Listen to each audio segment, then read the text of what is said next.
Walking in a winter wonderland. Okay, let me see if I can show you. Ooh.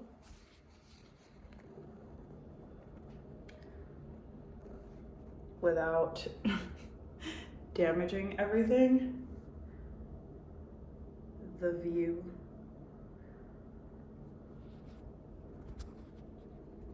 Okay, I'm gonna have to watch that back and see if it worked, but if not, I'll put a picture.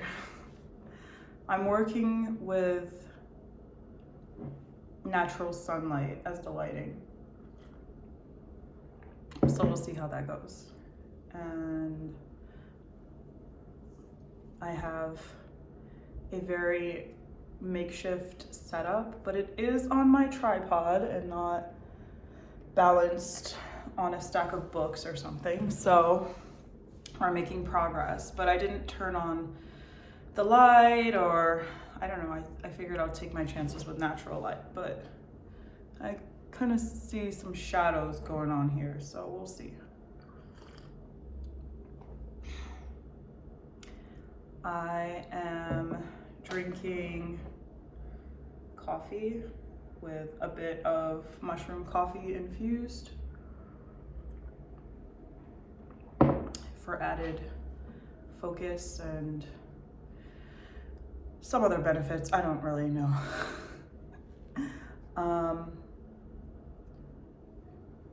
I also put cardamom and cinnamon inside. I love putting cardamom in coffee. It's so freaking good.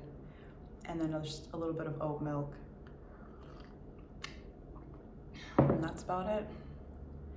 So it's my choppy intro. If you are stumbling upon my channel and you haven't clicked off by now, which I don't blame you, I know we all have the attention span of a flea, so I'm not, I don't do those catchy intro things at this point. I don't know. I just feel like if somebody resonates and wants to stay, they'll stay. And if they don't, then they'll leave. But I'm kind of against this super manicured, polished content. For me personally, I'm not against the, everything has its place and purpose, and I can appreciate the value of high production content, but then for me, it's more about the message and the connection and the human element of it, rather than trying to just capture and keep attention. And I've been advised that maybe that's not so smart, but it feels true to me. And I think we're trained to have this unfocused and scatterbrained way of operating. And maybe this is my way of filtering out those people that don't really have the capacity or the attention to really invest in what I have to say. And I'm not mad at them or anything like that. It's just, my theory is whoever it's for is who it's for. And I've been rolling with that. So I just talked for 4 minutes. The time flies, when you are just expressing. We as humans have this deep need for connection and wanting to be seen and understood and heard. And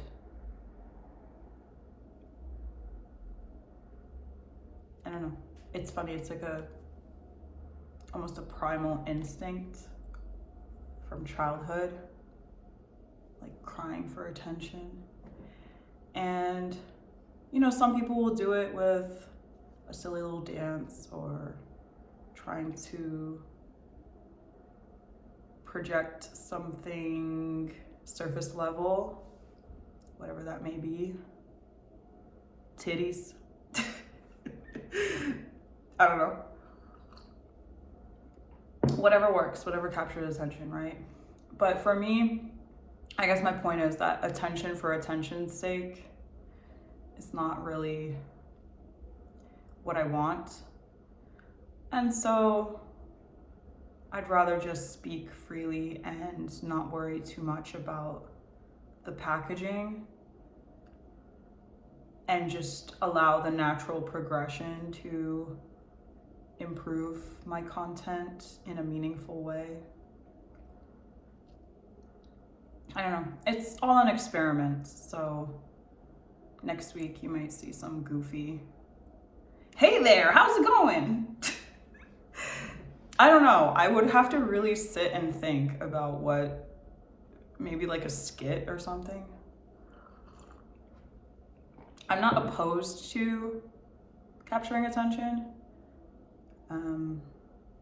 but I'm also kind of like playing with this notion of boredom, because like if someone thinks that you're boring, they're just not in, it's not like you're not boring, they're just not interested in what you have to say. And maybe the nuance in between that is not always easily detectable, but it's not like it's not like you are boring. It's just that they're not interested. So it's not like a personal attack on you. It's just like they're interested in other things. It's not the end of the world. I guess it's a filter, you know? Because having a million people watching you, but not really caring what you have to say, I'd rather the inverse of fewer people, but more connection.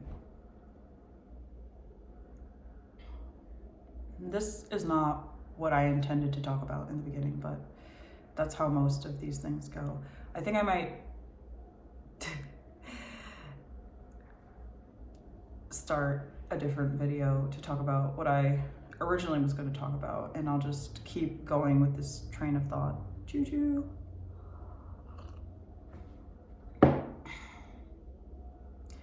I guess my message with this one is turning into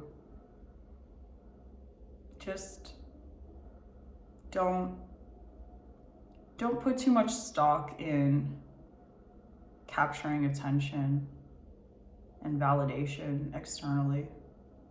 Validate yourself, give yourself attention, and focus on yourself. That way, you're not chasing this dopamine hit of approval from others. Because that's I think that's what causes this addiction with social media and things like that. It's because you get the hit, the dopamine high, but then there's a low. It's like maybe you post something, you get 1,000 likes, and then the next one you only get like 20. And then now you're like in this intermittent reinforcement cycle. And now you gotta get that high again.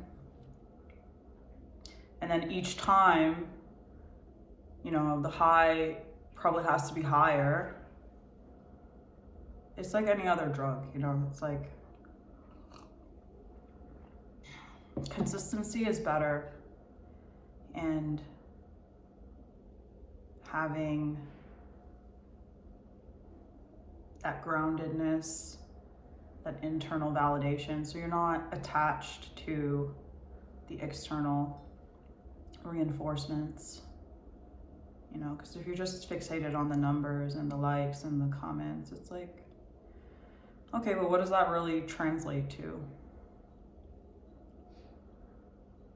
If it's money, I mean, that's a nice translation, but most of the time we're trying to get internal validation from external sources, and it doesn't have to be that way. If you validate yourself and you give yourself those things that you're seeking, because everything we do, we're chasing some form of emotion, right? So that high of attention and validation, it's kind of substituting for love and affection and connection.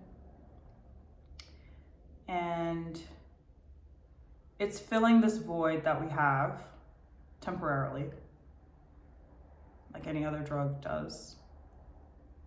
It's giving us either escapism from how numb and dissociated we feel, or it's giving us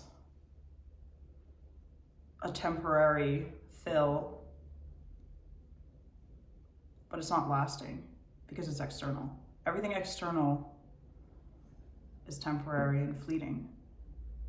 And so the key is to cultivate that internal, unshakable baseline of peace.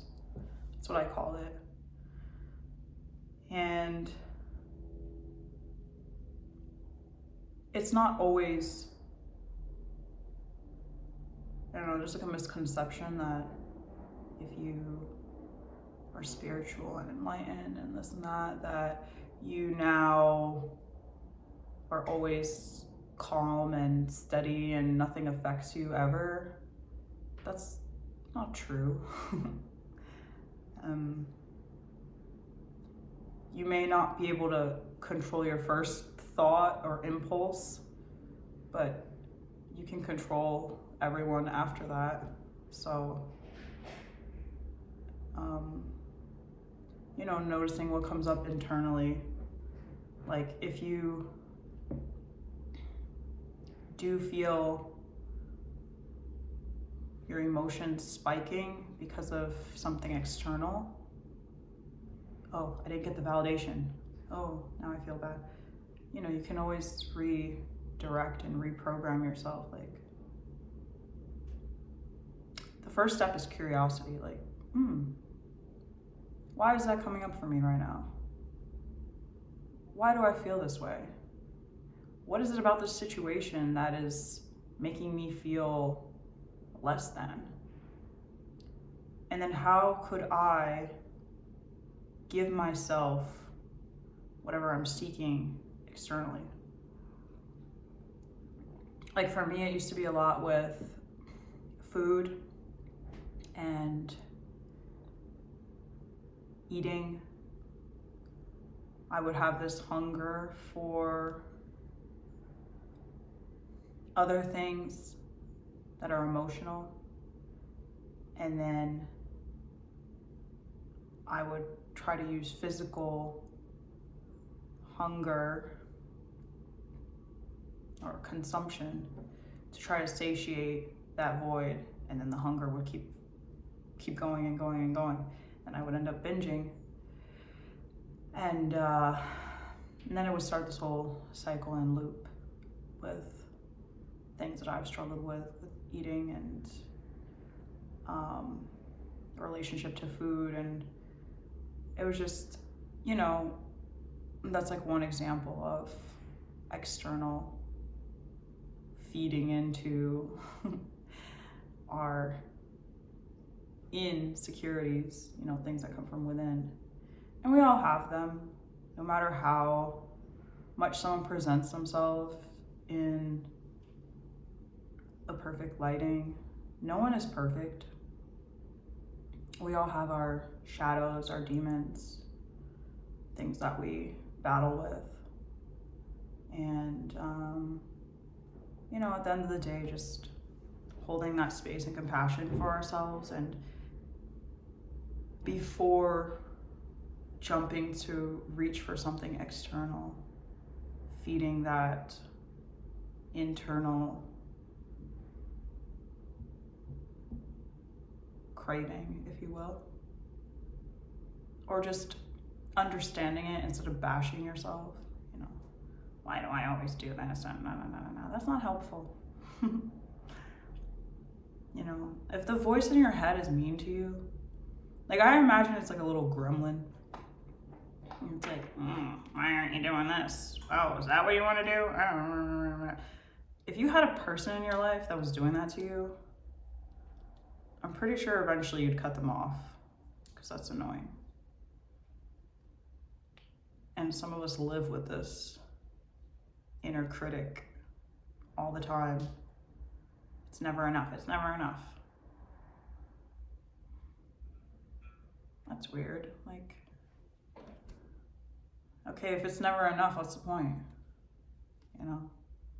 Like, how is pressuring yourself helping? Like, how genuinely, like, how does that, what does that do? Does it boost your productivity? No, it doesn't. Does it make you move faster? I don't know, maybe like temporarily. Like, get off your ass! You know? But it doesn't feel very sustainable or motivating or peaceful. And then if you're constantly beating yourself up, you're gonna start trying to soothe yourself too. It's like, the gremlin's being so mean to me. Let me have this drink.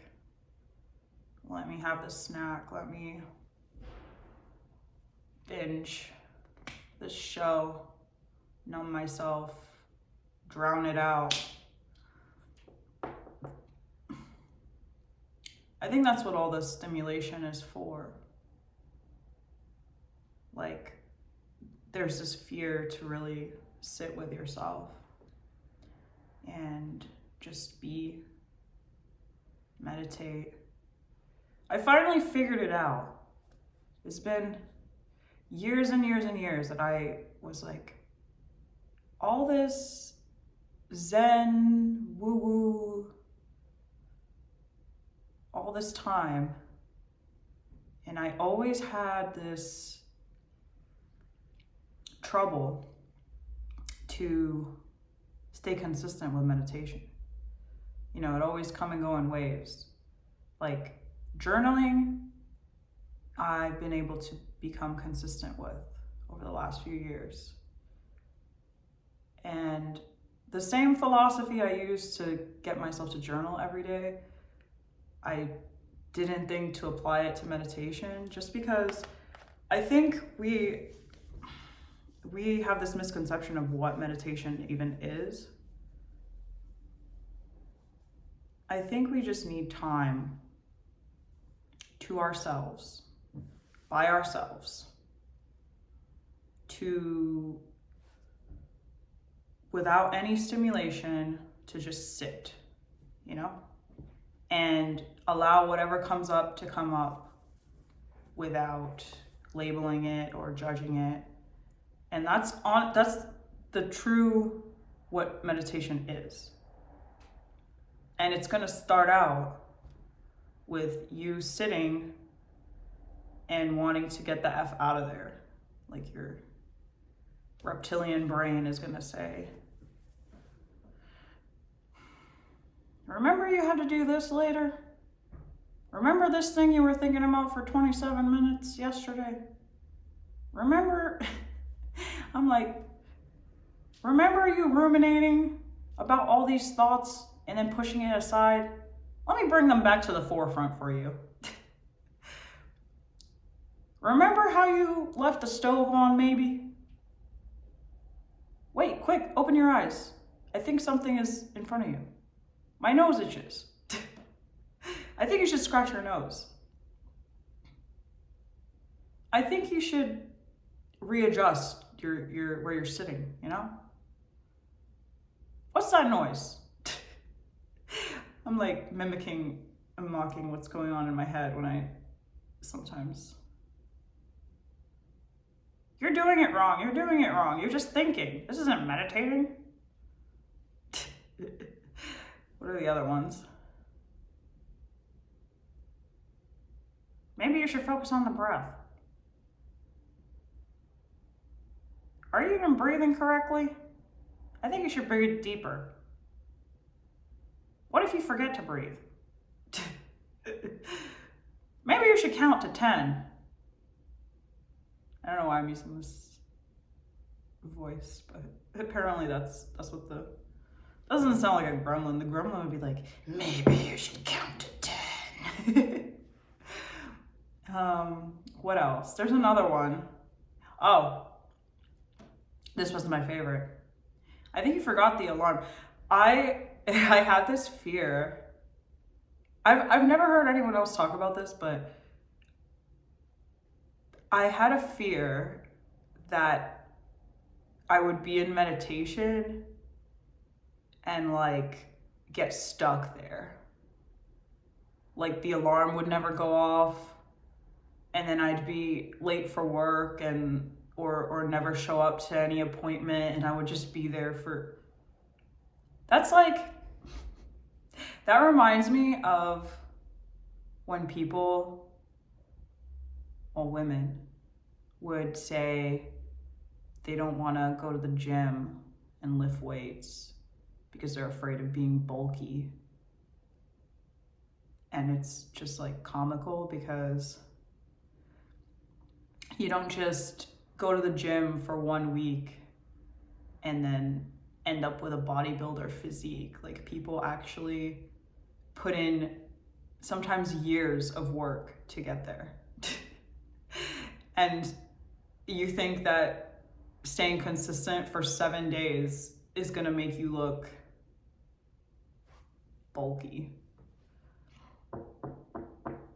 It's like a stupid excuse, but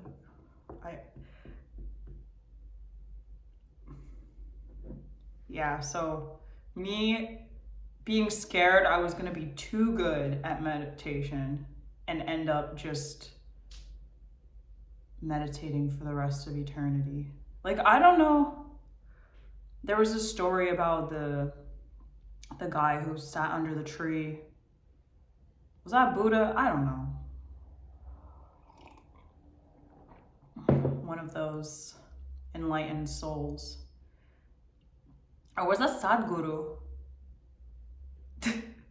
I don't know who it was, but it was like all the people were coming around and like amused and trying to distract him, and he was just sitting there in his peaceful state for days and days at a time, not eating, not any, like,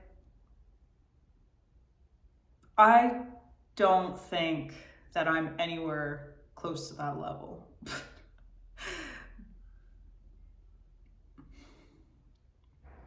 I don't know. There have been instances, you know, in life where the alarm doesn't go off and I'm still sleeping. So I guess like that fear. But I feel like,